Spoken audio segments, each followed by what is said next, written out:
Es doctora en filosofía por la misma universidad y maestría en teoría del arte contemporáneo por la Universidad Autónoma de Barcelona. De 2009 a 2013 fue la colaboradora académica del MUAC, donde fundó el programa en teoría crítica Campus Expandido. Actualmente da clases en el posgrado de Historia del Arte de la UNAM, en México. Entre sus proyectos curatoriales podemos encontrar Maternar entre el síndrome de Estocolmo y los actos de producción, que hoy nos va a presentar, con Alejandra Labastida. Otros como por ejemplo Fritzia Irisa Mazatlánica, no sé si lo he pronunciado bien, con Virginia Roy en el MUAC. No me cansaré, Estética y Política en México, con Solenaro y Alejandra Labastida. Teoría del color, con Alejandra Labastida y Guay Medina. Y entre sus numerosas publicaciones se encuentra Insistir en la política, Rancière y la revuelta de la estética, que fue publicado por el Instituto de Investigaciones Estéticas, y actualmente investiga sobre maternidad, feminismo y políticas del tiempo en el Capitaloceno. Colabora en la Society Work and Politics Institute de la University of the Witwatersrand en la Universidad de la ciudad de Johannesburgo. Así que bienvenida, Elena, cuando quieras. Muchas gracias, Isis, también por la invitación, y muchas gracias a todas ustedes por estar acá y la posibilidad. La verdad que venía en el tren y me emocioné mucho porque la última vez que yo estuve en Cuenca fue en noviembre de 2019, a pocos meses de la pandemia. Y claro, recordé como esa sensación de estar sola viajando acá. Escribí mucho sobre ese viaje porque justo en ese viaje estuve impartiendo un seminario que me propuso José Antonio Sánchez sobre feminismos, y justamente ahí presenté en este seminario esta investigación que devino en la exposición finalmente, y fue, no sé si hay alguien que esté aquí que estuvo en esa época, ya pasaron sus 3 años, pero fue un grupo muy hermoso, muy abierto, discutimos mucho, comimos muchas pepas, tomamos mucha cerveza, y me ayudó mucho a pensar y a situar también las discusiones de feminismo en España, que son muy diferentes de las que suceden en otras partes del mundo, evidentemente, con otras urgencias y otras discusiones y otras trayectorias de los diferentes feminismos, ¿no? Entonces, pues, ¿se escucha bien? Tiene un poquito de eco, ¿no? ¿No? ¿Está bien? ¿Nada más ese o raro? Sí. Bueno, entonces me es muy emocionante que finalmente fue en este lugar donde trabajé con alumnas y alumnos y alumnes, las ideas que finalmente dieron paso a esta exposición. Salí muy confundida, con muchas dudas, y al final creo que esas dudas también fueron productivas y fueron parte de lo que verán a continuación, que lo que les voy a mostrar es más aterrizado, es un proyecto curatorial del que les voy a hablar, que se llamó... tengo que hacerlo yo, ¿cierto? Y luego...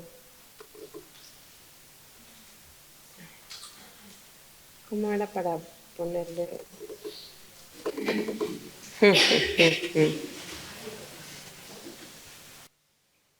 Ay, perdón, me dijeron cómo hacerle y ya sé. Es que esto de las peces son... Bueno, les voy a mostrar justamente este proyecto que se llamó Maternar entre el síndrome de Estocolmo y los actos de producción, y van a pasar las diapositivas de los montajes, y también están los nombres de las artistas por si las quieren tener en vista. Bueno, les voy a leer un poco y después discutiré con ustedes o platicaremos con ustedes algunas de las obras que creo que podrían abrir un poco de sentido de lo que tratamos de hacer, de lo que hicimos y tratamos de generar.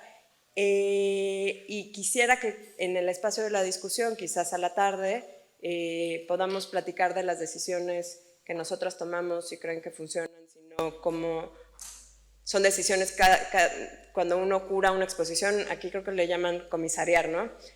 Es bien interesante también ese cambio, ¿no? A mí me gusta obviamente mucho más la noción de curar que la noción de comisariar, ¿no? Comisariar tiene una idea de autoridad, viene de una palabra que tiene que ver con autoridad, de comisariar, de ser el comisario, y de una acepción romana. No se escucha mucho eco ahora, ¿sí? Sí, ¿no? Se oye así como fantasmal. A ver, ¿así? ¿Más lejos? Y curar tiene que ver, aunque viene de la misma raíz, tiene que ver con también estas prácticas de cuidado. Habría que ver cuidado de qué, cuidado de cómo, qué significa cuidar en una institución, cómo cuidamos y generamos esta gestión entre les artistas, las instituciones, nosotros mismos, pero finalmente yo sí entiendo mi trabajo como un trabajo de cuidado con las artistas, con las obras, con la propia institución, donde se cuidan obras, ideas, procesos, proyectos y demás, ¿no? Pero bueno, les voy contando. Si vas pasando las diapositivas, gracias. Entre 2015 y 2016, Alejandra y yo nos convertimos en madres. Ella primero y luego yo. El mundo se nos vino encima. En el proceso de comprender lo que nos estaba pasando y la manera en que no llegábamos a cumplir los mandatos ni laborales, ni sociales, ni personales, nos dimos cuenta que la dureza de la maternidad era un secreto que nadie nos había contado. Habíamos oído de las dificultades e incomodidades del embarazo, de la falta de sueño, de la paciencia que se requiere en los primeros años. Pero nadie nos había dicho que es una experiencia que te parte, que te rompe, que así como trae un gozo infinito, también alberga una oscuridad que nos era desconocida. En esos días Alejandra me decía: este bebé me ha secuestrado, ya no soy dueña de mi vida ni de mi cuerpo, y aún así lo amo al infinito. La maternidad es un síndrome de Estocolmo. Con los años, como ella misma lo expone en su texto, que es parte del catálogo de la exposición y que pueden descargar de manera gratuita en la página del museo, con apoyo de la literatura feminista, tomó conciencia de que el secuestrador no era el bebé, sino el sistema patriarcal y capitalista que se nutre de este trabajo no remunerado, esclavo, disfrazado de amor. Que un poco también Susana ya habló mucho de eso en su conferencia, en su intervención. Tras esas revelaciones empezamos a preguntarnos el porqué de ese pacto secreto. Nos preguntábamos dónde estaban las voces que alertaban de los peligros de esta experiencia. Poco a poco empezamos a intercambiar libros. El primero fue The Argonauts, o Los Argonautas, de Maggie Nelson, que está traducido en español, y también su nuevo libro. El texto era sobre el amor, la radicalidad queer del embarazo, la compleja conexión entre dar la vida y dar la muerte, las divisiones de género y el reparto de cuidado, así como las posibilidades de transgredirla, de transicionar. El libro es un libro es un ensayo que transcurre entre discusiones filosóficas y psicoanalíticas con lo confesional, y es un libro muy interesante porque justamente ella cuenta cómo ella, estando embarazada, su pareja está transicionando de género. Entonces es toda una discusión sobre los roles, sobre los géneros, sobre también la madre de él muere mientras ella está embarazada, el bebé nace con un problema. Entonces hay una serie de cuestiones muy intrincadas que nos llevó a nosotras a empezar a abrir la caja de Pandora, ¿no? Se los recomiendo mucho también. En esos meses también llegó a nuestras manos el texto del colectivo artístico italiano Clairefontaine, Raising the Uprising, y se nos abrió un mundo. En dicho ensayo se plantea que para que exista un nuevo pacto entre géneros, tiene que haber una educación sentimental que permita recuperar el amor y la libertad como formas emancipadoras. Acciones donde haya un reconocimiento de la actividad de las mujeres más allá del trabajo reproductivo y fuera de todos los relatos y organizaciones que generan el amor romántico, donde las energías de nuestro ser, que no son renovables, puedan recargarse, reinventarse, cuidarse. En su texto se propone la maternidad fuera del ciclo del trabajo reproductivo, como una actividad creativa. En ella plantean, hay una capacidad de vislumbrar el amor en una forma no acumulativa y no capitalista, una maternidad que puede ser una fuente vital para el feminismo. Estos textos nos permitieron comprender que la importancia de romper ese pacto secreto no solo era una necesidad existencial propia, sino una urgencia política, es decir, un trabajo común para lo común. En algún momento una o la otra o las dos nos preguntamos cómo podríamos hacer público lo que habíamos encontrado. Nos era claro que lo que estaba a nuestro alcance era el campo del arte contemporáneo. Entonces era necesario rastrear qué estaba sucediendo en este, investigar qué se estaba produciendo, quién lo producía, qué problemas habría, desde qué materialidades, generando qué afectos y qué sensaciones. Empezamos a buscar las referencias que encontrábamos en libros y textos, y esas nos llevaban a otras y a otras. Contactamos amigas y colegas de diversos lugares del mundo para decirles que estábamos buscando artistas trabajando sobre la maternidad, y en gestos de mucha generosidad, cosa que no es lo más común en este campo, de los museos y las instituciones y las exposiciones. Nos compartieron archivos, obras, referencias, contactos, ideas, preocupaciones, deseos. Históricamente, el arte que representa la maternidad está hecho bajo el sesgo de la mirada masculina. Las mujeres que aparecen en él son generalmente arquetipos de amor, sacrificio, entrega, fertilidad y a veces también locura. Por supuesto que hay casos de mujeres artistas que de manera contundente desde la década de los años 60, que no solo fueron madres, sino que pusieron la maternidad o su maternidad dentro de la propia obra para producir otra visibilidad. Louise Bourgeois, Lea Louvain, Mirle Ucles, Mary Kelly, y en el caso de México, por ejemplo, Polvo de Gallina Negra, solo por mencionar algunas.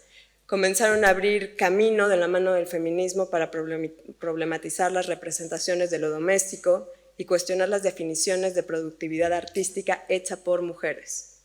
Si bien, como ya también lo señaló Susana en su conferencia, esta conversación debería haber cambiado la dinámica de nuestro campo hace mucho tiempo, es muy revelador que todavía encontremos en una entrevista del 2014 un comentario como el de la artista británica Tracey Emin, que hizo el comentario tras ser interrogada sobre la compatibilidad entre ser madre y ser artista.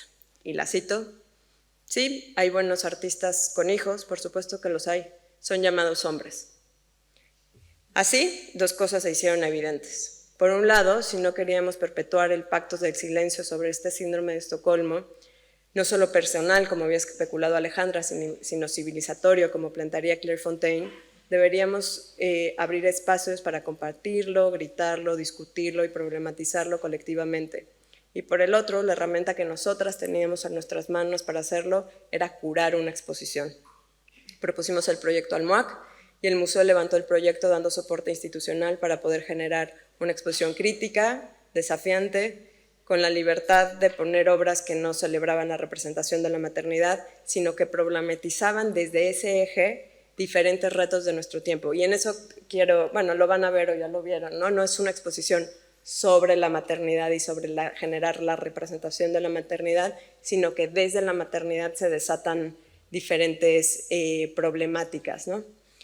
La exposición estuvo abierta en las principales salas del museo, cosa que también es una novedad. Siempre había tenido las salas traseras y esta vez nos dieron las salas principales, que es una diferencia a nivel de público y de visitas. Y estuvo abierta de noviembre del 2021 a julio de este año, del 2022. Para nosotras era importante entender qué se estaba produciendo, por ello la exposición tuvo un arco temporal muy actual. También nos importaba expandir a diferentes latitudes, regiones y localidades, ello para entender las diferentes circunstancias que vivimos y también explorar las diversas tradiciones artísticas. Nos restringimos al siglo XXI para hacer una intervención sobre nuestro tiempo.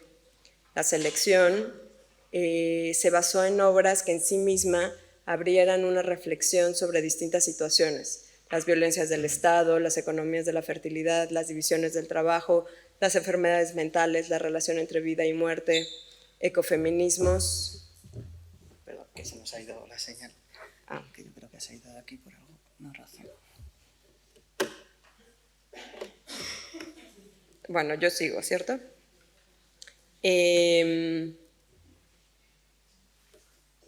Bueno, ya medio la vieron. Ecofeminismos y cosmovisiones no occidentales sobre el cuidado, entre otros temas. Más que pensar en una narrativa única, pensamos la exposición como un dispositivo en el que cada obra abría problemas que son un universo en sí mismo, que se conectan entre ellos pero no pretenden nunca una narración totalizante. Por ello, la exposición no se organizó por ejes conceptuales, aunque los hubo en la exposición, en nuestro proyecto y en nuestra cabeza, sino por ambientes. Las obras se agrupaban según sus necesidades materiales y el espacio suponía un soporte para su despliegue. Bueno, pues qué bueno que la vieron de corrido y entonces más o menos haremos uso de la imaginación o van en su móvil y entran a la página del museo, descargan el catálogo y lo van viendo en tiempo real o algo así. Bueno, seguimos porque si no se va el tiempo. Fue una exposición feminista en el sentido que abre lecturas críticas del género y denuncia las violencias sistémicas que esta producción genera. Si bien la obra es predominantemente realizada por mujeres, y aquí podemos entrar a la discusión, si quieren, en la tarde de estas decisiones que tomamos, que en su mayoría han sido madres, aunque no solo, y siempre de distintas maneras, también buscamos la amplitud del término mujer, que incluyera personas no binarias y transexuales. Por otro lado, también hay obra hecha por o en colaboración con hombres. Esto porque nos parecía importante, pues parte del reto que abre la exposición es exponer y criticar las construcciones de género. Por ello nos interesaba hablar de maternar y no de maternidades. Nos interesaba abrir la palabra a la acción de sostener la vida, una acción que puede ser realizada más allá de la identificación de género. La palabra verbo en inglés mothering se refiere al acto de cuidado de niños o de personas, pero no define al sujeto de la acción. En cambio, maternidad, sustantivo en español, refiere al estado o cualidad de ser madres, esto según el diccionario de la RAE, mujer que ha parido, gestado o ejercido de madre. La palabra como tal, como les decía, no aparece en la Real Academia Española, pero su uso en castellano se ha propagado en la última década justo por la necesidad de señalar no la identidad de género, sino el acto de cuidado. Un proceso de derivación del lenguaje que, aunque la academia no reconozca, está sucediendo en la lengua y en sus hablantes como necesidad de pensar otras relaciones con el mundo. Con este uso de la palabra maternar no pretendemos restar la radicalidad a la experiencia de las mujeres, sino discutir cómo se han establecido los repartos e identidades. En este sentido, la operación es doble. Por un lado, seguir la denuncia de las violencias a las que estamos sometidas las mujeres y la demanda de los derechos reproductivos. Y claro, lo de los derechos reproductivos que cuando hacíamos este proyecto los teníamos ganados, justo en este año vean cómo eso se transformó, ¿no? Sobre todo estando en América y tan cerca de lo que puede implicar estar cerca de Estados Unidos con la revocación del derecho federal al aborto, ¿no? De pronto estamos en una situación donde en el país vecino, en la mayoría de los estados se está prohibiendo el aborto y eso está teniendo unas consecuencias para los cuerpos, no solo maternos o para la libre decisión de tener o no tener hijos, sino para los cuerpos gestantes, ¿no? Y para los cuerpos enfermos y para todo tipo de cuerpos que no están pudiendo responder a diferentes decisiones, necesidades y cuestiones de vida, ¿no? Por lo cual hay que seguir insistiendo en estos derechos porque no, aunque estén ganados, siempre es una batalla. Y de las agendas feministas actuales, y por el otro lado ir construyendo las narrativas, los lenguajes e imaginarios siempre incluyentes e interseccionales para criticar y desmontar la producción del género y sus divisiones y repartos que siguen generando esta violencia inaudita. Los hilos que tejimos en este proyecto son parte de redes mucho más complejas y profundas que reflexionan y politizan el trabajo de cuidado desde muchos frentes, y quiero aprovechar para agradecer una vez más la generosidad de todas las personas que nos ayudaron. En el caso de España es preciso agradecer a las artistas María Ruido, Paloma Calle, Cristina Llanos, Raquel Freira, María López y Daniela Ortiz, que al inicio de esta conversación, aunque ella es una artista peruana, vivía en Barcelona, ahora reside en Cusco. Y también a Luisa Fuentes Guasa, que fue y es nuestra interlocutora. No sé si la conocen, si no la conocen, descúbranla, es una fuerza de la naturaleza que tienen aquí. Tiene una página que se llama Futuridades Maternales, donde se ha dado el trabajo de entrevistar a cualquier cantidad de mujeres en el norte, en el sur, en el este y en el oeste, trabajando sobre estas cuestiones, y es de una generosidad infinita. También a todas aquellas personas que visitaron la exposición y nos compartieron las distintas formas en que las obras les había permitido abrir conversaciones Ya va otra vez, muy bien. Antes clausurada sobre los procesos de cuidado como madres, padres o hijas, o aquellas generaciones más jóvenes que tienen la oportunidad de plantearse qué significa la reproducción humana en estos tiempos. La exposición tuvo una reacción muy visceral, les puedo describir después qué implicaba esa visceralidad, pero iba desde gente llorando en salas hasta que alguien se cagó afuera de la exposición, literal. Como casi acto performático encontramos un resto de popó humana, del sentido visceral que tuvo, pero era muy hermoso ver cómo las reacciones, hubo diferentes etapas, claro, como que primero fueron a la exposición la gente del campo del arte contemporáneo, después la gente, las madres, feministas, activistas y diferentes grupos de mujeres predominantemente, y después, claro, empezaron a entrar todos los estudiantes de la universidad, les estudiantes de la universidad. Y ahí fue muy interesante porque de pronto hubo esta preocupación de que era solo una exposición que le iba a interesar a las mamás. Y fue muy, muy importante ver que justamente, como ya les decía también Susana, esto es una cosa que nos atraviesa a todos, a todas y a todes, en el sentido no solo de que todos hemos sido paridos, sino que finalmente todavía este acto de maternar encarna o es parte de la trama más compleja que tiene que ver con la familia. Y que si seguimos, por ejemplo, los planteamientos de alguien como Bell Hooks, que no sé si han podido leer en All About Love o Todo sobre el amor, plantea justamente como una de las dimensiones más violentas del sistema en el que vivimos es la familia, como en la familia, que tendría que ser este espacio de cuidado, de amor, se da la primera gran violencia que genera esta falta de cuidado y donde se multiplican las violencias. Y esto es muy sencillo para todas las que hemos sido madres, porque ahí te das cuenta el poder que tienes sobre otro ser humano, y es un ser humano completamente, o un bichito completamente indefenso, y tienes un poder. Y justamente cuando estás despojada de cualquier poder, donde estás sometida, donde no tienes tiempo, donde estás agotada, donde estás hundida, donde estás rota, donde estás deprimida, ese poder que se tiene y se puede ejercer, pues puede ser sumamente violento. Y en ese sentido, todas lo sabemos, las familias pueden ser un espacio de violencia completamente continua que sigue generando este circuito, ¿no? Entonces, en ese sentido, para nosotros también esta exposición no es celebrar la maternidad, es ponerla en cuestión para dejar de generar esta violencia que estamos produciendo hacia nuestros hijos, hacia las personas que siguen poblando este planeta, ¿no? Es una cuestión vital para todas podemos pensar justamente en esa relación, en esa construcción que hay dentro de la familia y cómo por eso es necesario plantear otros retos y otras narraciones sobre la familia, sobre las construcciones de cuidado, sobre no plantear tener hijos necesariamente, sino replantear tener make no population, make king, que es, por ejemplo, lo que dice alguien como Donna Haraway, ¿no? Hacer redes familiares, hacer tribu en vez de parir más niños. Y luego les voy diciendo de eso.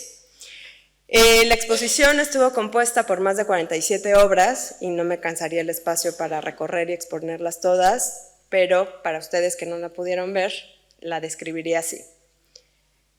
Se escuchan voces de mujeres en español, inglés, tzotzil, ruso, finlandés. Son muchas. Hay voces suaves, otras gritan. Algunas seducen, hipnotizan, otras se quiebran. Se oye entre la música de Erik Satie y el silencio el llanto de un niño. Se escucha el gotear de la leche de unos pechos. Es sobre todo azul, con destellos de colores fluorescentes. Se ven mujeres fuertes y felices, otras cansadas y rotas. Hay cuerpos gestantes, otros que lo fueron pero ya están vacíos. Hay muchos cuerpos partiéndose en mil. Los hay también deseantes e infértiles, y otros que se niegan a albergar más vida que la de un delfín. Hay tristeza, alegría, furia. Los tiempos no son lineales, se junta tanto lo pasado como lo porvenir. Huele a perejil. Entonces, bueno, un poquito esa es como la sensación que buscábamos o que tenía la exposición. Y ahora sí, creo que te voy a pedir si la detienes y les voy a mostrar yo las... Ahora no me voy a acordar cómo hacer esto. Así. Les voy a hacer un recorrido por algunas de las obras que creo que pueden ayudarme a mostrarles cómo... ¿Y cómo se hacía? ¿Inicio? ¿Ahí? No.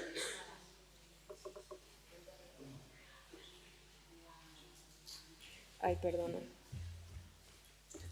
¿Esa es tu hora?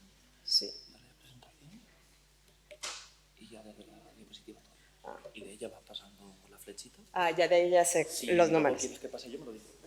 Entonces les voy a contar una serie de algunas de las piezas con las que trabajamos. Si hay alguna en particular que quieren que les cuente, pues me dicen, porque claro, es una selección breve.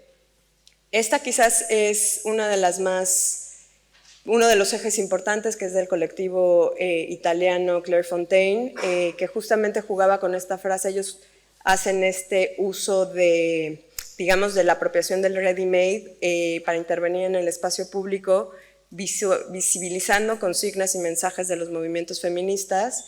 Y en este caso tiene que ver con este lema que tomaron de la cuarta ola o de un movimiento global que hay evidentemente en este momento sucediendo en todos lados, y que tiene que ver con este juego de Women Raise the Rising, como las mujeres, en español quisieron ponerle las mujeres crían el levantamiento, pero tiene que ver con las mujeres sostienen, levantan, mueven el levantamiento, ¿no? Y parte de este trabajo con Clairefontaine tenía que ver con, como les había dicho en la reflexión, la politización del maternar, cómo en el feminismo actual, la maternidad se puede volver un asunto clave para desatar problemas fundacionales que hay. Y uno de esos problemas fundacionales tiene que ver con el trabajo. El trabajo está desde esta revisión, desde la fundación del capitalismo, pero digamos que en la crítica y en la revisión que hace alguien como Marx, él ya articula esta división y esta separación, ¿no? Trabajo reproductivo y trabajo productivo, siendo el trabajo productivo el que es el trabajo asalariado y que refiere también a este momento constituyente de la sociedad actual, que tiene que ver con la acumulación primitiva, donde la gente es expulsada de sus tierras y es obligada a tener un trabajo, y es un trabajo asalariado. Pero claro, en esa expulsión de acumulación primitiva que hubo otra que fue poner a las mujeres a trabajar dentro de las casas. Y en esa separación, todo este trabajo que ya lo sabemos todas, ¿no? El trabajo de cuidado, no solo de los niños y las niñas, sino que tiene que ver con cocinar, sostener la vida, limpiar los espacios, construir hogar, hacer casa, cuidar a las personas mayores y demás, hacer comunidad. Todo ese trabajo fue relegado al trabajo reproductivo, que es el trabajo hecho por el amor, ¿no? El amor que tenemos infinito, según el relato dominante, evidentemente. Y claro que ahí se ve este gran primer quiebre que ha generado no solo un quiebre en la economía, sino también en la producción de género, ¿no? En esta narrativa donde el hombre tiene que ser productivo, tiene que ser proveedor, tiene que tener todas estas cosas, y la mujer todas estas otras. Y claro que hay diferentes momentos del capitalismo, no lo vamos a revisar todo, pero es súper interesante pensar cómo esa promesa del trabajo es algo que ya no se va a cumplir, ¿no? Estamos en un momento de crisis global donde esta promesa del trabajo del capitalismo no se va a cumplir ni para hombres ni para mujeres. Yo sé que están ustedes en la universidad muy felices porque van a tener unos trabajos increíbles, pero no va a pasar, no está pasando, ¿no? Ya no está pasando que tengamos seguridad que el trabajo que yo tengo me va a dar un retiro, todo lo que ya sabemos. La crisis es el trabajo, y entonces en esa crisis, claro, tenemos este gran problema que tiene que ver con el reparto y el género. Entonces, ustedes saben que una de las líneas importantes del feminismo tiene que ver justamente con esta pregunta y esta defensa por el trabajo reproductivo. Una de ellas es evidentemente Silvia Federici, y esta artista con la que, esta es la única comisión de la exposición, Carmen Wynant, una artista americana, trabajó con el archivo de Silvia Federici justamente para poder poner esta cuestión. Como ustedes saben, Silvia Federici es una de las feministas italianas más importantes, que fue parte del movimiento de Wage for salario para el trabajo doméstico, y que justamente tiene que ver con este movimiento italiano de los años 70, donde hubo una demanda para que se generara salario para el trabajo doméstico. Esto es un problema sumamente interesante que podríamos discutir. Hay un libro muy importante de una autora que se llama Kathy Wicks, que se llama El problema del trabajo, está traducido al español ya, donde pueden ver toda esa genealogía y toda esa historia, pero justamente lo que se plantea es qué quería decir esa lucha, y el título de la obra está como muy claro, ¿no? Porque estas son nuestras únicas alternativas y qué tipo de lucha nos lleva más allá de ellas. Justamente en esta idea de o es trabajo productivo o es trabajo reproductivo, o defendemos el trabajo reproductivo como productivo, o el productivo también tiene algo de reproductivo, ¿cierto? Porque justamente, por ejemplo, en mi defensa de decir que yo soy curadora, también hablaría que mi trabajo productivo es reproductivo. Todo el trabajo de cuidado, de amor, de cariño, de comprensión, de responsabilidad afectiva está también depositada ahí, y todo mi trabajo reproductivo también produce seres humanos, produce seres humanos que le van a servir al capital,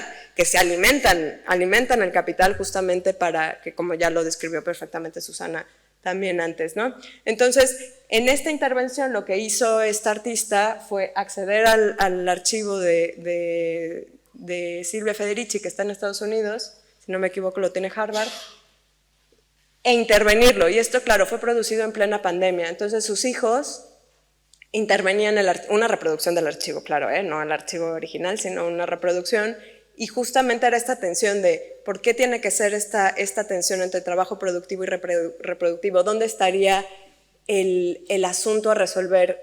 Y un poco, por ejemplo, para nosotras la respuesta abierta, provisoria, está quizás en lo que plantea Maggie Nelson en este libro de los Argonautas, donde ella habla, donde no hay que pensar más allá de la producción y de la reproducción en actos de producción, en actos de creación, en actos que permitan romper este modo de hacer, ¿no? Y justamente yo creo que una de las misiones que tenemos, o de los problemas centrales que tenemos, es poner en cuestión la idea de trabajo, ¿no? Justamente ahora en esta crisis post-pandemia que estamos viviendo, como ustedes saben, hay un gran movimiento sucediendo, sobre todo en Estados Unidos y que yo sepa en Gran Bretaña, no sé lo que está pasando acá, pero que se llama The Great Resignation, y que son millones de personas saliendo de la fuerza laboral, porque no da, porque no sirve, porque vivir esclavizadas, con salarios que no alcanzan, con unas vidas que tampoco nos dan lo que queremos, no está siendo funcional para mucha gente, o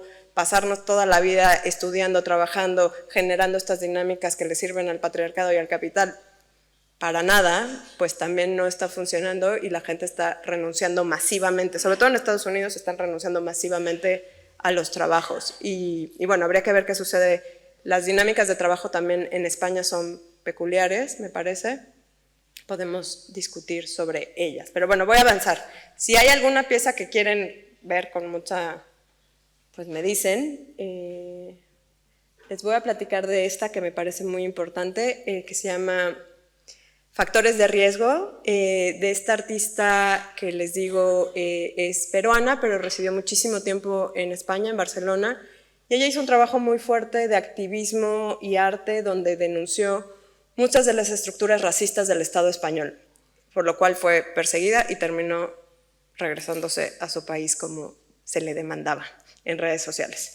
Pero esta obra tiene que ver con, y son dos piezas, tiene que ver con las quitas de custodia por parte de las organizaciones responsables de cuidado en los estados, en el Estado español. Entiendo que cada provincia tiene una construcción específica, pero en casi todas ellas lo que sucede, o bueno, les platico la pieza. Como sucede la pieza es que existen estos factores de riesgo, que son estas hojas que pueden ver, donde las cuidadoras sociales y las gentes de los hospitales y las gentes en escuelas pueden o tienen que informar a la policía y a las diferentes autoridades sobre los factores de riesgos que puede correr un niño o una niña. Entre esos factores está que su mamá sea migrante, que no tenga una pareja estable, que tenga muchas parejas sexuales, que sea prostituta, obviamente, y que llegue sucio al colegio, que esté desarreglado, una serie de cuestiones. Y entonces ella lo que hace es poner en esa pared todos los factores de riesgo que tiene su hijo con ella, ¿no? Que cubriría. Y claro, eso va demostrando todos estos factores de riesgo que tienen un orden nada más racial, ¿no? Y que eso implica una quita de custodias por parte del Estado español muy fuerte, y ella ha trabajado con grupos activistas acá justamente para denunciar esto y cómo hay unas historias, pues eso, muy del terror de quitas de custodia de niños que son adoptados por familias españolas, que no pueden recuperar a las familias, o niños que son adoptados después de que los padres son expulsados del país, que no pueden regresar, niños que son maltratados en estos espacios de cuidado. Y claro, luego también el funcionamiento de derivación de servicios que está ocurriendo mucho en España, como puedo ver, me corrigen si me equivoco, pero que todo está derivado, es decir, la seguridad no es la seguridad de una institución, sino que está derivada de una compañía. En el mismo caso, estas instituciones que acogen a los niños son pagadas por el Estado español, es decir, no son instituciones del Estado español. Y entonces, claro, ahí hay un pago de 1.000 euros por cada niño, que en vez de dárselo a las familias que están sufriendo procesos de pobreza extrema, pues más bien le pagan a esta institución. Entonces, en unos circuitos económicos muy complejos. Y en esta misma línea me voy a saltar a otra pieza de la misma artista, de Daniela. Daniela estaba embarazada aquí en España, era madre soltera en ese momento, después el papá reclamó la paternidad y fue todo otro tema. Pero bueno, en ese momento ella tiene un permiso de residencia, pero como saben también estos procesos en extranjería en España de pronto puede tardar 1 año a que te den cita para seguir tramitando tu permiso de residencia. Ella está embarazada y claro, descubre que su hijo va a nacer con la condición migrante que ella tiene. Es decir, que en España se rigen por un derecho, una ley de origen romano que se llama jus sanguineus, es decir, el derecho de sangre. Cualquier persona que nazca en territorio español no es español. Para adquirir ciudadanía necesitas tener sangre española. Toma ya. Es decir, tienes que tener padre o madre español. Y lo que ella hace en un performance muy duro de ver, realmente es muy duro, es una transfusión de sangre de un ciudadano español a ella estando embarazada, ¿no? Para justamente denunciar este proceso. No pasaba nada, estuvo esto con un doctor, no le iba a hacer daño a su hijo, no pasa nada por tener, o sea, es decir, no puso nunca en riesgo la vida de su hijo por hacer este performance, pero te muestra justamente esta dureza de las reglas y las leyes que hay alrededor también de la maternidad y los controles que hay sobre la maternidad, la paternidad en los estados nacionales. España evidentemente no es el único caso, cada uno de los estados tiene diferentes reglas, pero era un caso que nos interesaba mucho por el trabajo activista también que ella está haciendo. En este caso, para que vean que no es como con España, que tenemos problemas con todos los países. También queríamos hablar de otro tema que tiene que ver con qué significa ser madre en un lugar como México, qué significa ser madre en un lugar donde hay desapariciones forzadas, hay aproximadamente en los últimos 10 años aproximadamente 500.000 de desapariciones forzadas, es decir, desapariciones de personas que están desaparecidas, ya sea directamente por el narcotráfico o directamente por el ejército, o justamente en este lugar donde uno no sabe quién es esa fuerza, si es el ejército o es la policía o es el crimen organizado. Si saben un poco, por ejemplo, del caso de la desaparición forzada de los 43 estudiantes de Ayotzinapa, las resoluciones de los últimos días, que es algo que ya sabíamos, tiene que ver con que las personas que desaparecieron, una parte de los estudiantes fueron parte de un grupo de narcotráfico que se llama Guerreros Unidos, pero bajo el convenio o la aceptación, digamos, del ejército, y no solo eso, el ejército asesinó a 6 de ellos y el ejército cubrió los cuerpos y los terminó de desaparecer. Porque claro, el problema ahora es, antes había todo este trabajo de estética fósil, ¿cómo se dice? forense para poder, como el trabajo por eso me estaba confundiendo, de Forensic Architecture, para poder buscar los restos, ¿no? La gente de Argentina, el trabajo que se hicieron, las agencias forenses fue importantísima para recuperar los restos de las personas desaparecidas por la violencia del Estado. En el caso actual que nos convoca en México, pero en todo Centroamérica, la desaparición es absoluta, porque meten los huesos en ácido y no queda nada. Entonces, bueno, es otra dimensión también preguntar, no solo es muy difícil ser madre en el mundo, pero ¿qué supone ser madre en un lugar donde hay ese nivel de violencia, donde hay ese nivel de feminicidios? Es una pregunta que todos tenemos. Yo tengo una hija y al saber que era niña me costó trabajo. Por un lado había esta felicidad de, uff, qué suerte una niña, y por otro lado había, uff, es una niña, ¿no? O sea, hay ese componente que es radical. Entonces trabajamos en este sentido. En esta exposición hicimos otra, que fue la que presenté aquí hace un par de años, que fue No me cansaré, donde eran puras prácticas activistas. En este caso sí decidimos que fueran puras prácticas artísticas, o sea, es decir, trabajamos mucho a caballo entre ambas formas de hacer, que suponemos que son parte de la misma trama de prácticas y cultura visual, pero en este caso sí fue trabajar con un artista y no con las activistas, y en este caso Paulina hace un homenaje a las madres rastreadoras. Entonces ustedes pueden verlo acá. El del punk no ha muerto, son las mamás, es un lema de las últimas marchas feministas en México, y si yo lo encuentro que es un bordado que hace homenaje a las madres rastreadoras. Las madres rastreadoras son estas mujeres que retan al Estado mexicano y van en busca de sus hijos, y hay grupos de mujeres, cientos de ellas, que se organizan para ir al desierto o a los bosques, casi siempre el desierto, a buscar los huesos de sus hijos. Y claro, la frase es muy dura, en el sentido que, como lo podrán ver, es una frase que todas las madres hemos ocupado cuando nuestros hijos a la 8ª vez nos dicen, no está, ya lo busqué y no está. Y tú le dices, ¿y si yo lo encuentro qué? Entonces, claro, esta es una frase que utilizan ellas para retar al Estado mexicano, ¿no? Que dicen, no, es que no está, desapareció, no está.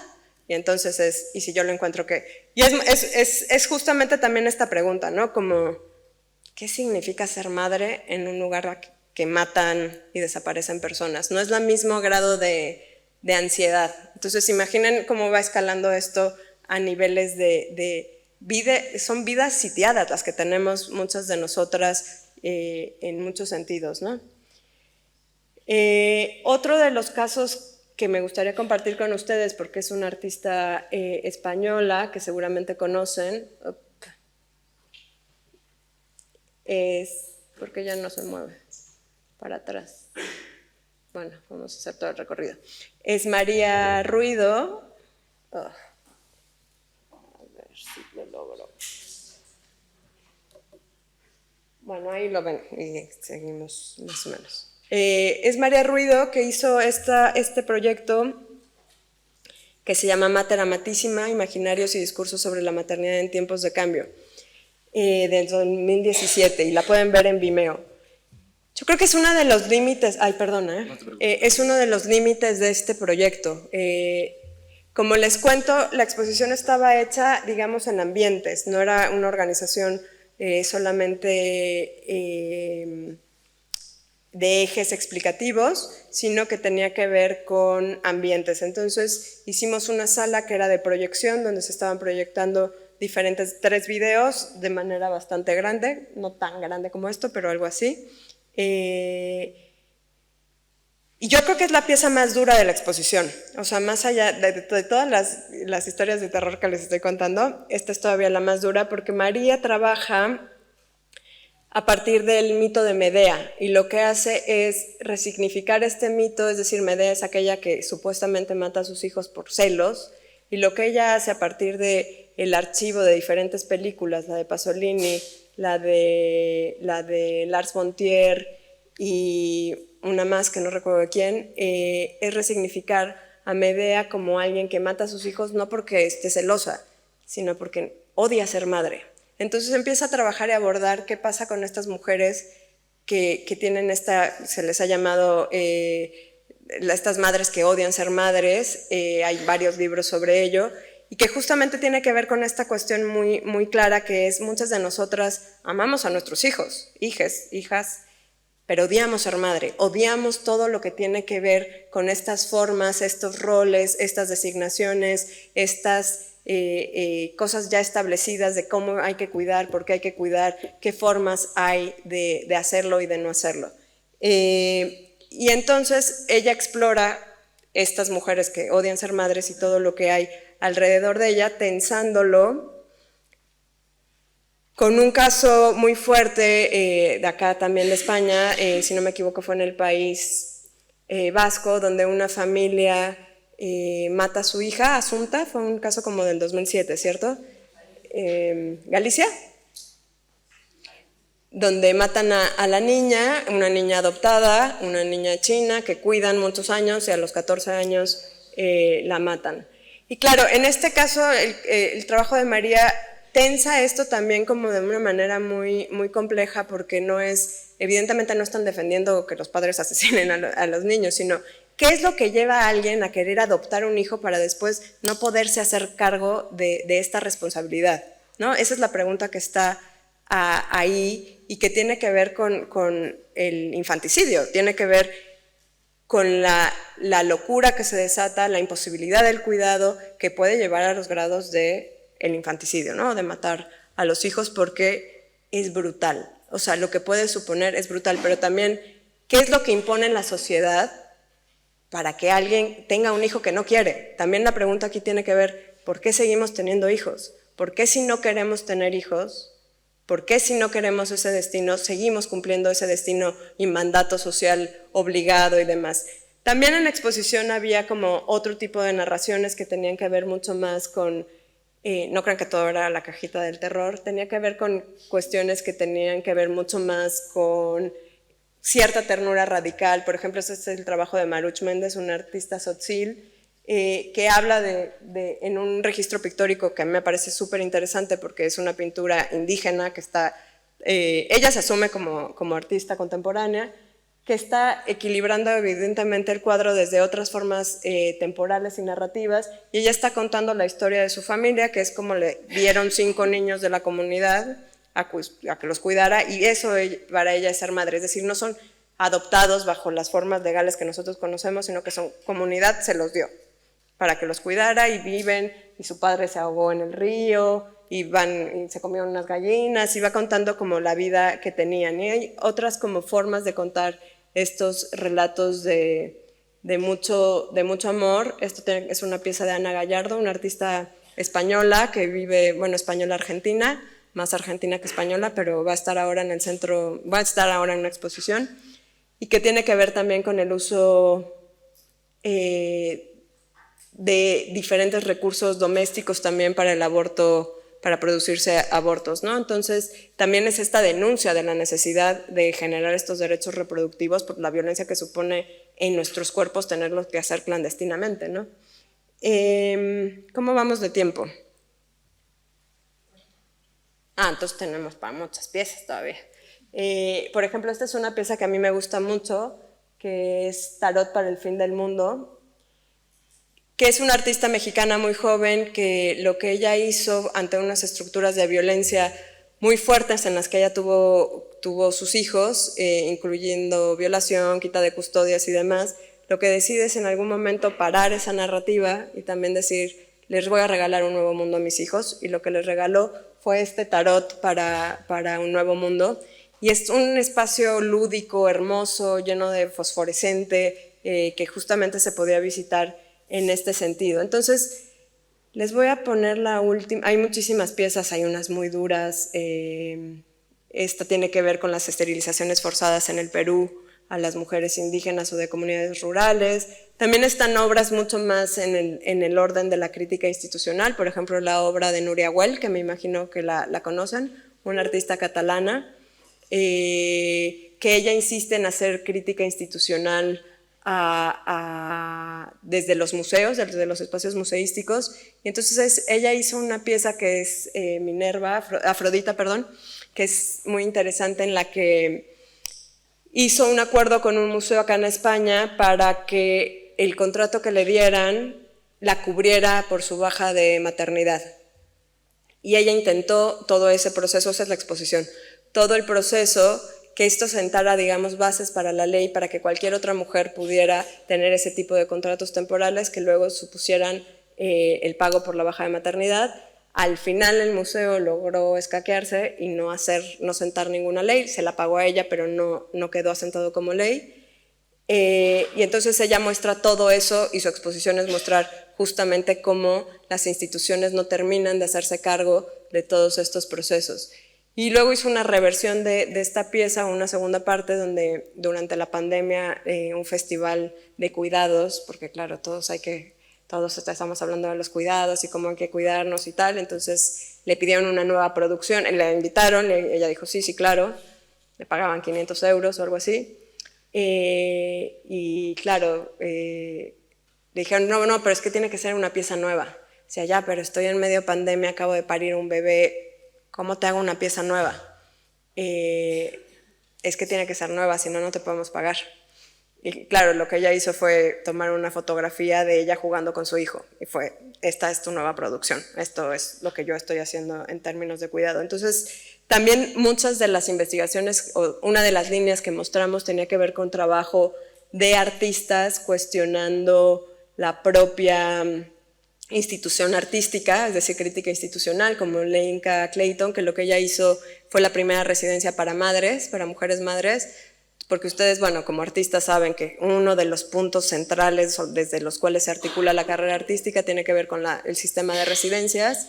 Si bien es difícil hacer residencias, imagínate siendo madre, pues ya no las hay, no te aceptan. Entonces ella generó esta residencia, o esta intervención de Maru Calva en el MoMA Cubicle de Sana Gilbert, que es una curaduría en el MoMA donde, digamos, se tomó una bodega para hacer un cuarto de lactancia y había varias intervenciones de diferentes artistas.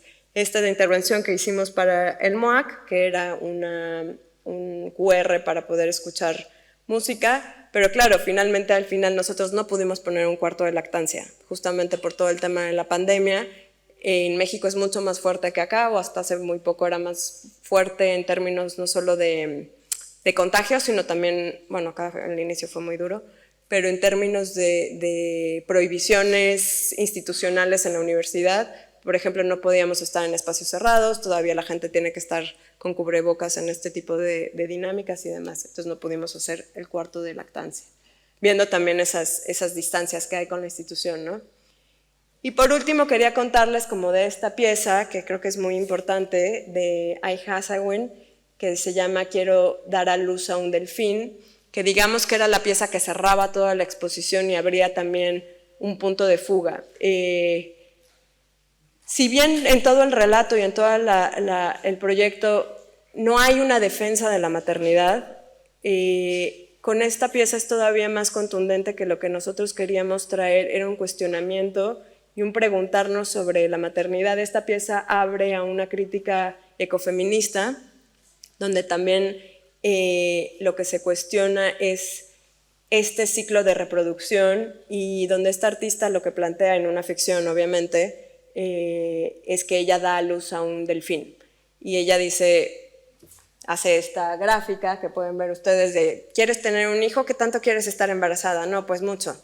¿Y qué tanto es porque quieres un bebé o porque quieres cuidar algo? No, es por cuidar algo. Pues ¿por qué no cuidas a un gatito que está en extinción?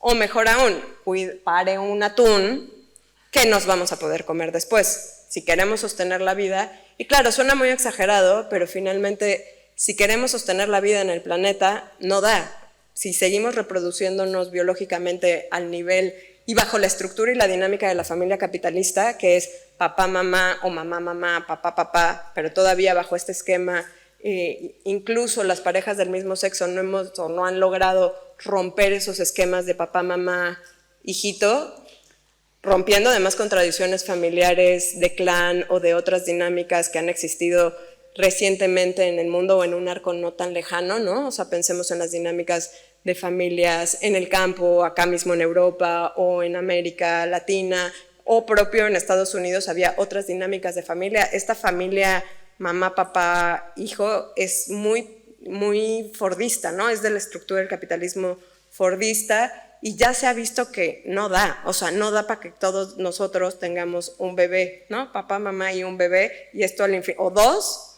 pero vean cómo todo esto además es parte de una trama controlada por el Estado. Piensen cómo, por ejemplo, en China se promulgó esta política de un solo hijo y ahora está la de 2 hijos. Entonces hay toda una presión del Estado, ya no solo social, sino de los estados, porque finalmente es esa fuerza de trabajo la que sigue necesitando el capital para seguir reproduciendo los sistemas económicos. Entonces, para nosotros era muy importante también hacer esa pregunta, ¿por qué queremos seguir teniendo hijos? Y plantear esta respuesta de, esta es la más radical, ¿no? Pues tengamos mejor atunes.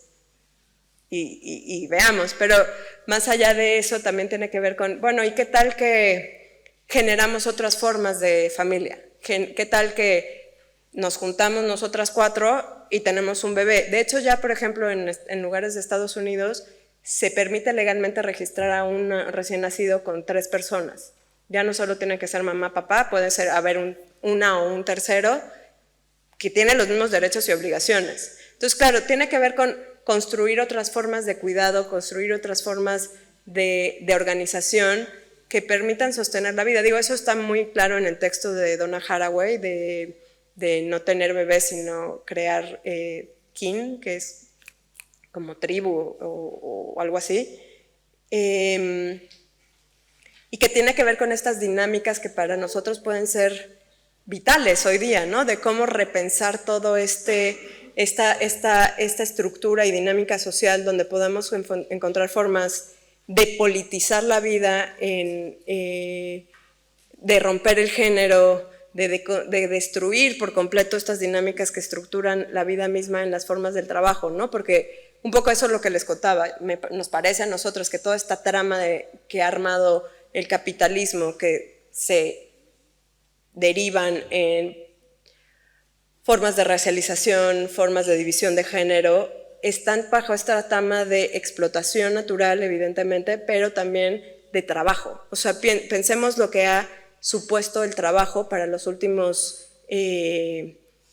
200 años, desde lo que se puede designar, según algunas lecturas, como el antropoceno, ¿no? O sea, desde que inicia el capitalismo, desde los inicios de la revolución industrial, hay un cambio en toda esta dinámica del trabajo que va a configurar los géneros y va a demandar estas formas de cuidado, de reproducción social, de reproducción humana, y claro, también de relatos sobre el amor que se están rompiendo. Justamente algo que a mí me parecía muy interesante de mi primera experiencia aquí en Cuenca es que era la discusión, sobre todo con artistas de la segunda ola o tercera ola del feminismo, era como una repulsión, ¿no? Había un momento de, pero ¿por qué tenemos que hablar de maternidad? O sea, eso es todo con lo que hemos luchado, no queremos ser mamás, no fuimos mamás porque justamente no vamos a reproducir ese lugar que nos dio el patriarcado.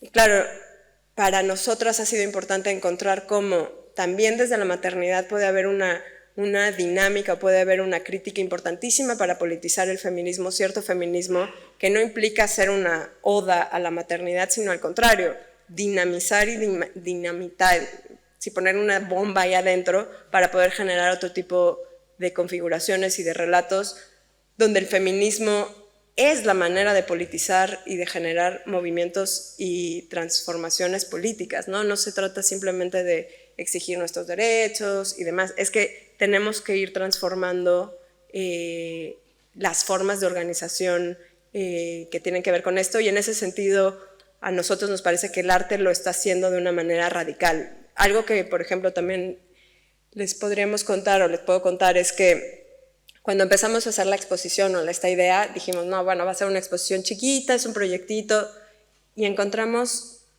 una producción vastísima sobre esto. Fue maravilloso encontrar, tendríamos que haber hecho una exposición 10 veces más grande para poder abarcar lo que encontramos. Y es lo que encontramos, no es lo que hay, ¿no? Entonces es muy interesante ver cómo las mujeres se han apropiado y han tomado este tema, ¿no? Si ustedes ven en el arco de la historia del arte, todavía van al Prado, se va a dar una vuelta al Prado, que yo me di hace 2 semanas, es brutal, o sea, es brutal las formas de la representación de la mujer y por supuesto de las madres, sobre todo bajo el sesgo de la mirada católica, que les cuento. De hecho, Nuria, bueno, eso ya como paréntesis, Nuria hizo una exposición durísima en México, que se llama Una película de Dios, donde ella trabajó con niñas, bueno, jóvenes que habían sido rescatadas de redes de trata sexual, en las que entre ellas hicieron una exposición en México, hicieron una exposición donde trabajaron con cuadros coloniales, religiosos, algunos originales y algunos no, y las chicas iban relatando sus propias historias a partir de esas representaciones. Y no eran muy diferentes, o sea, había una virgen, que seguramente ustedes sabrán, yo soy muy mala, no tengo educación religiosa, entonces no me lo sé, pero Santa Úrsula, una que le cortaron un seno. Bueno, hay una santa que le cortaron un seno, otra que fue violada, otra que fue quemada, y son santas. Entonces, era muy heavy ver cómo las propias jóvenes podían narrar las violencias que habían sufrido sus cuerpos a partir de esos arquetipos, ¿no? Entonces también ver cómo estos arquetipos de violencia hacia los cuerpos femeninos están dadas desde las representaciones que se han generado hace 300, 400, 500 años, ¿no? Y que están grabadas en las formas de representación occidental. Y claro, es muy interesante ver cómo hoy día las artistas, les artistas, los artistas, más las artistas, y les artistas están tomando esta trama para poder generar otras representaciones, otras sensaciones, otros afectos, con materialidades muy distintas, con soportes muy distintos, y claro, es maravilloso ver cómo eso tendría que traducirse en un cambio en el arte, en la historia del arte, no solo en la práctica, sino en las historias que se van a ir contando, y que eso debería servir también. Quiero creer que en 200 años, si hay mundo, habría que ver, hay muchas dudas al respecto, y alguien como Nuria hiciera, o un mundo humano, o sea, habrá mundo, pero bueno, no, mundo es humano necesariamente, pero bueno, si alguien replicara la acción de Nuria y viera en relación a estas representaciones, si pudiera contar otras narraciones. Lo que quisiera decir es eso, que quizás el arte sirve también para producir otros efectos, otras acciones y otras identidades y otras maneras de estar en el mundo. Y bueno, eso es lo que les puedo compartir y lo podemos discutir y les puedo hablar de más y más piezas, pero está lindo mostrar esto en un lugar donde se gestó parte de la discusión entre pepas y cervezas. Gracias.